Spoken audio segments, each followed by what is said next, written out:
Hello everyone, welcome back to my channel. இந்த வீடியோல நம்ம கேரட் மஃபின்ஸ் எப்படி பண்றதுன்னு சொல்லி பார்க்கலாம். மஃபின்ஸ் அண்ட் கப்கேக்ஸ் ரெண்டுமே வேற அதோட டிஃபரன்ஸ் வேணும் அப்படினா கீழ கமெண்ட் செக்ஷன்ல சொல்லுங்க. நான் ஒரு ஷார்ட் வீடியோவா அதை அப்லோட் பண்றேன். மஃபின்ஸ் பண்றதுக்கு ஃபர்ஸ்ட் ஒரு கப்கேக் மோல்ட்ல லைனர் வச்சு லைன் பண்ணி தனியா எடுத்து வச்சுக்கலாம். இதுக்கு தேவையான இன்கிரிடியன்ட்ஸ்லாம் என்னென்னன்னு சொல்லி பார்க்கலாம். பேக்கிங் பவுடர் ஒரு 1/2 டீஸ்பூன் எடுத்துக்கோங்க. இது கூடவே ஒரு 50 கிராம்ஸ் மைதா ஆட் பண்ணிக்கலாம். ஒரு 50 கிராம்ஸ் பவுடர் பண்ண சுகர் ஆட் பண்ணிக்கோங்க. 50 கிராம்ஸ் ரூம் டெம்பரேச்சர்ல இருக்க பட்டர் ஆட் பண்ணிக்கலாம். அதுக்கப்புறம் வெனிலா எசன்ஸ் தேவைப்படும். ஒரு 1/2 டீஸ்பூன் எடுத்துக்கலாம். உங்ககிட்ட எந்த பிராண்ட் வெனிலா எசன்ஸ் இருந்தாலும் எந்த ப்ராப்ளமும் இல்லை. கேரட் 2 டேபிள் ஸ்பூன் எடுத்துக்கோங்க. இது கூடவே ஒரு மீடியம் சைஸ் எக் எடுத்துக்கலாம்.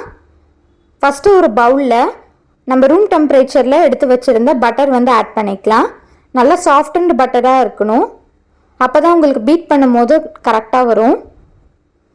இந்த அளவுக்கு சாஃப்டாக இருக்கணும். இதை ஆட் பண்ணிவிட்டு நம்ம ஒரு விஸ்க் வச்சு நல்லா பீட் பண்ணிக்கலாம்.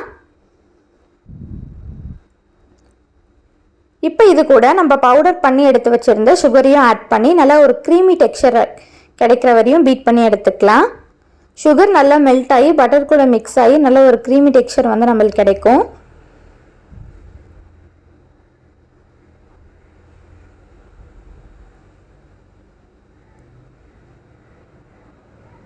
நல்லா இந்த அளவுக்கு ஒரு க்ரீமி டெக்ஸ்சர் வந்ததுக்கப்புறம் இதில் நம்ம வெனிலா எசன்ஸ் ஆட் பண்ணிக்கலாம்.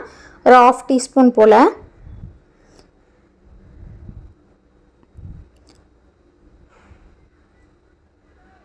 ஆட் பண்ணிவிட்டு இதையும் நல்லா விஸ்க் வச்சு நல்லா ஒரு மிக்ஸ் கொடுத்துடலாம்.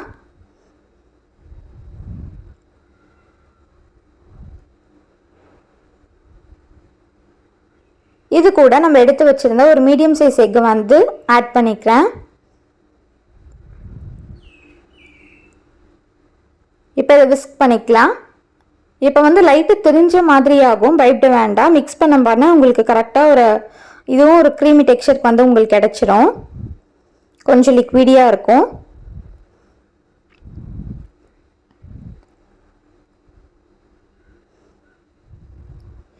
பட்டர் கூட எக் ஆட் பண்ணிங்கன்னா உங்களுக்கு இந்த மாதிரி தான் தெரிஞ்ச மாதிரி வரும். ஒன்றும் ப்ராப்ளம் கிடையாது. மிக்ஸ் பண்ண உங்களுக்கு கரெக்டாகிடும்.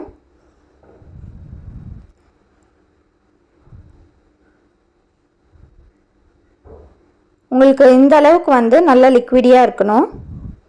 இப்போ இது கூட நம்ம எடுத்து வச்சுருக்க மைதாவில் ஒரு 1/2 டீஸ்பூன் போல் பேக்கிங் பவுடரை ஆட் பண்ணிடலாம்.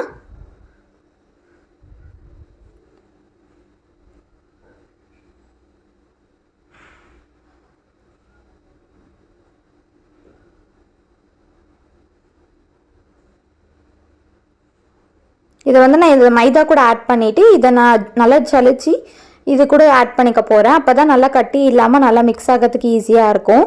இதை நல்லா சீவ் பண்ணி எடுத்துக்கலாம்.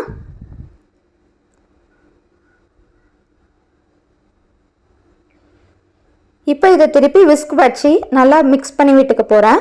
ரொம்ப ஓவர் பீட் பண்ணிடாதீங்க. பண்ணிட்டா உங்களுக்கு கேக் ரொம்ப ஹார்ட் ஆகிடும் இந்த மஃபின்ஸ். அதனால நல்லா மிக்ஸ் பண்ணிக்கோங்க. மைதா கட்டி இல்லாமல் எல்லா இடத்துலையும் நல்லா மிக்ஸ் ஆகிருக்கான்ற அளவுக்கு மட்டும் மிக்ஸ் பண்ணிங்கன்னா போதும். நல்லா மிக்ஸ் பண்ணிவிட்டு நான் கேரட் துருவி எடுத்து வச்சுருக்கேன்.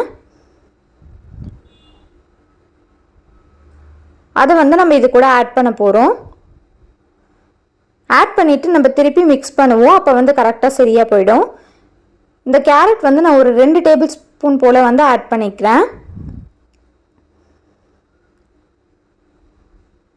நம்மளோட விருப்பம் தான். கேரட் எவ்வளோ வேணுனாலும் ஆட் பண்ணிக்கலாம். நான் ஒரு 2 டேபிள் ஸ்பூன் ஆட் பண்ணியிருக்கேன்.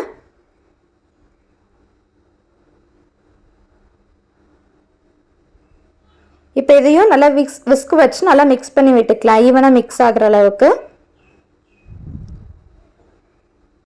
நல்லா மிக்ஸ் பண்ணிக்கலாம்.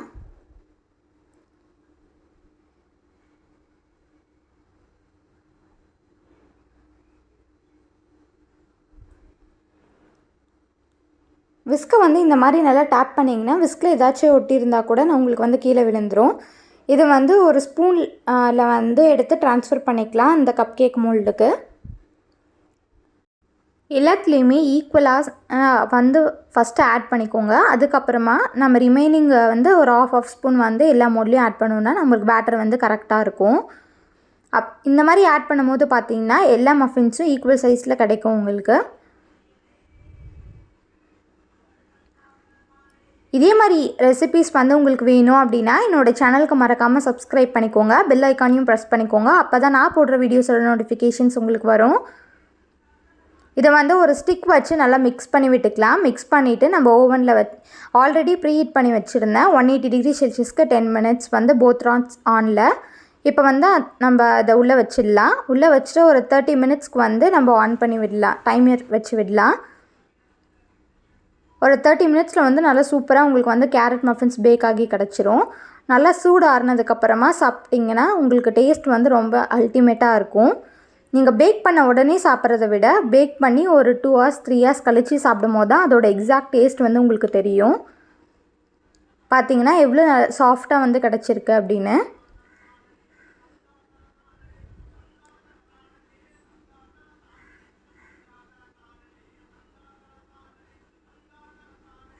பாருங்கள் எவ்வளோ சாஃப்டாக இருக்குது அப்படின்னு சொல்லிட்டு.